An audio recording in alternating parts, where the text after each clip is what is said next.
bárbaros, Batalha da Floresta de Teutoburgo. A Batalha da Floresta de Teutoburgo também é conhecida como Desastre de Varus, e foi tão unilateral que nem merece ser chamada de batalha. Foi a pior derrota sofrida pelo Império Romano desde a Batalha de Canas, que abordaremos em um vídeo futuro, mais de 2 séculos antes, que quase levou à conquista dos cartaginenses. Este foi um enorme revés para um império recém-formado e em expansão. Em 27 a.C., a República Romana chegou ao fim. Otaviano Augusto completou o trabalho de seu tio Júlio César e conquistou o poder absoluto. O primeiro imperador iniciou uma campanha de expansão. Até 6 d.C., ele conquistou a Dalmácia, a Panonia, a Nórica e a Résia. Ele também anexou o Egito e avançou para a Espanha, África e Gália. A partir daí, concentrou sua atenção nas terras além do Reno, área que passou a ser conhecida como Germânia. O general Tibério, enteado e futuro sucessor de Augusto, travou inúmeras campanhas na região entre 10 a.C. e 6 d.C. Foi uma tarefa difícil. Era um território inexplorado, habitado por diferentes tribos autônomas, com um exército desorganizado, mas ainda com tradições e entusiasmo de luta. Após uma série de conflitos, Tibério declarou que os povos haviam sido conquistados e a Germânia pacificada. Ele nomeou Publius Quinctilius Varus como governador da nova província romana. Varus, nascido por volta de 46 a.C., tornou-se aliado de Augusto nos primeiros anos do Império. Em 8 a.C., serviu como governador da província romana da África e no ano seguinte tornou-se governador da Síria. Nesse período, ele ficou conhecido por cobrar altos impostos e usar a violência contra os rebeldes. Em 4 a.C., ele foi enviado a Jerusalém para reprimir a rebelião que começou após a morte do rei Herodes. Varus crucificou 2.000 judeus. Quando Varus assumiu o governo germânico, o sentimento geral foi de sucesso. A conquista de novas províncias parecia sinalizar que o império se aproximava do auge do seu poder e, depois de tantas vitórias, o exército romano era considerado invencível. A economia transfronteiriça havia florescido e o fato de algumas tribos terem escolhido tornar-se aliadas deu uma impressão de paz, ainda mais reforçada pelo grande número de guerreiros germânicos dispostos a juntar-se ao exército romano como auxiliares. Esta falsa impressão de paz e prosperidade teria consequências fatais para o império. Amigo bárbaro. Armínio foi um dos que se alistou no exército. Ele era filho de Segimerus, chefe da tribo germânica Cherusci. Ele nasceu em 16 a.C., onde hoje é a cidade de Minden, no norte da Alemanha.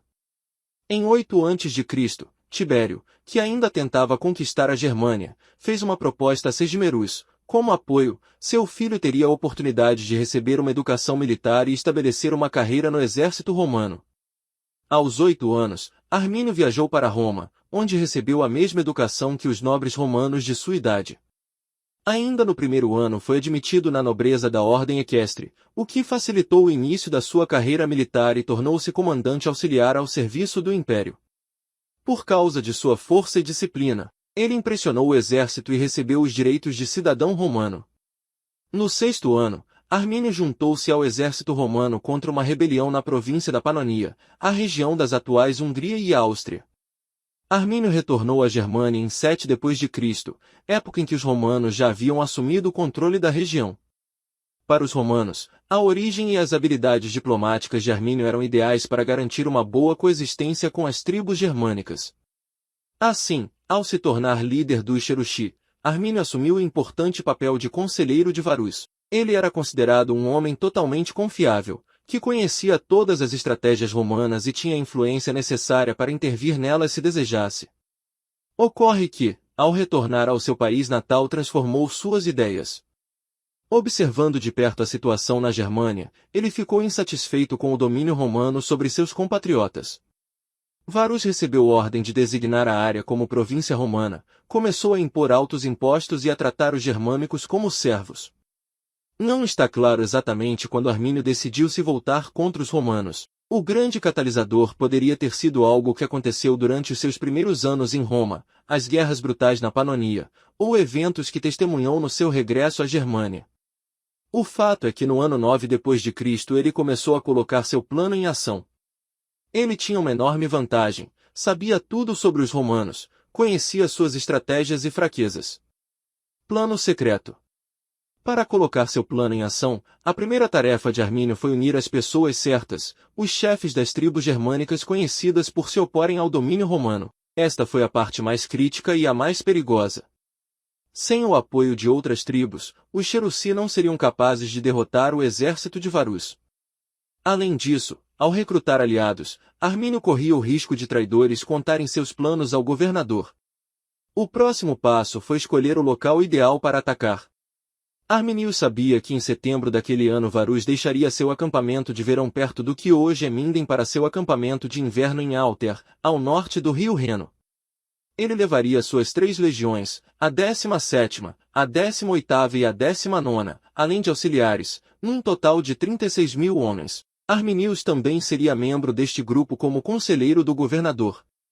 Segundo o historiador Spencer Tucker, autor de Batalhas que Mudaram a História, uma enciclopédia dos conflitos do mundo, a comitiva incluía familiares e aqueles que seguiram o acampamento, bem como auxiliares germânicos, talvez mais 10.000 pessoas no total.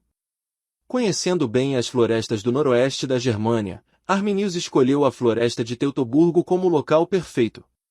A área ficava no meio da rota de Varus e era desconhecida dos romanos. Florestas densas, estradas estreitas e chuvas frequentes dificultavam o movimento, o local ideal para seus planos. Arminius então reuniu seus homens e se preparou para uma devastadora campanha de guerrilha. Totalmente consciente de que não seria capaz de travar uma campanha prolongada, Arminius decidiu que qualquer confronto teria de ser resolvido de forma rápida e decisiva antes que a superioridade do exército romano se tornasse decisiva. Enquanto se preparava para marchar sobre Alten, Varus recebeu a visita de Arminius, que trouxe notícias de uma suposta guerra tribal na região desconhecida de Calcriese, perto de Alter. Segundo ele, a presença de Varus foi crucial para restaurar a paz. Portanto, é necessário alterar ligeiramente a rota para Calclis antes de seguir para o destino final. Varus então mobilizou todo o acampamento para a viagem. Durante a viagem, o líder alemão de confiança de Varo, Segestes, avisou-o de que Armínio estava tramando uma traição. Mas o governador o ignorou, pensando que conhecia bem seus aliados. Aniquilação. Enquanto se preparava para marchar sobre Alter, Varus recebeu a visita de Arminius, que trouxe notícias de uma suposta guerra tribal na região desconhecida de Calcriese, perto de Alter. Segundo ele, a presença de Varus seria crucial para restaurar a paz. Portanto, era necessário alterar ligeiramente a rota para Calcriese antes de seguir para o destino final. Varus então mobilizou todo o acampamento para a viagem. Durante a viagem, o líder germânico de confiança de Varus, Segestes, avisou-o de que Armínio estava tramando uma traição. Mas o governador o ignorou, pensando que conhecia bem seus aliados. Varus, que subestimou os germânicos e acreditou na força de sua legião, marchou com confiança ao longo do caminho da floresta de Teutoburgo até Calcriese. Mas os obstáculos logo começaram a surgir. Eles tiveram que permanecer em um caminho estreito de banco de areia com condições de floresta pantanosa em ambos os lados, tornando a travessia da área muito difícil. As colunas romanas pareciam ter se tornado ainda mais estreitas pois os soldados romanos estavam acostumados a marchar entre 6 ou 8 lado a lado, tendo que mudar e marchar 4 ou 2 lado a lado. Além disso, os soldados foram obrigados a mover-se mais lentamente, pois eram acompanhados por mulheres e crianças que transportavam pertences para o acampamento. Arminius conseguiu escapar da marcha e juntou-se aos guerreiros germânicos que o esperavam em um local previamente combinado. Quando os romanos chegaram a um ponto de uma trilha perto da atual cidade de Osnabrück, cerca de 30.000 germânicos no topo de uma colina receberam ordens de atacar. Percebendo que os soldados romanos eram incapazes de reagir, muitos germânicos deixaram seus esconderijos nas montanhas e atacaram de perto, com suas espadas. Estima-se que metade dos que marchavam com Varus foram mortos durante o primeiro ataque. Na noite seguinte, a força principal liderada por Varus estabeleceu uma rota de fuga. Mas ele caiu em uma segunda emboscada. Eles marcharam em direção a uma colina em Calcriese, mas encontraram um muro de madeira erguido pelos germânicos e foram massacrados novamente. Para evitar serem capturados ou mortos pelos alemães, Varus e seu comandante cometeram suicídio. Dos cerca de 30.000 romanos, apenas algumas centenas conseguiram chegar à base romana em Alter e sobreviveram. As baixas do lado germânico foram mínimas, apenas cerca de 1.000 feridos entre cerca de 32.000 guerreiros. Outros sobreviventes romanos foram escravizados, sacrificados em nome dos deuses germânicos, enterrados vivos ou crucificados. A cabeça de Varus foi decepada e entregue a César Augusto. César Augusto, com que a perda repentina de cerca de 10% do exército romano, gritou por vários dias: Varus, mate-me! Devolva minha legião! A Batalha da Floresta de Teutoburgo ficou conhecida como uma derrota esmagadora do Império Romano e foi um dos conflitos mais decisivos da história militar. A reviravolta germânica significou que os romanos foram forçados a abandonar o sonho de expandir o seu império para o centro da Europa. Ao longo dos séculos seguintes, o Reno estabeleceu a fronteira entre o Império Romano e a Germânia. E aí? Aprovou esse vídeo?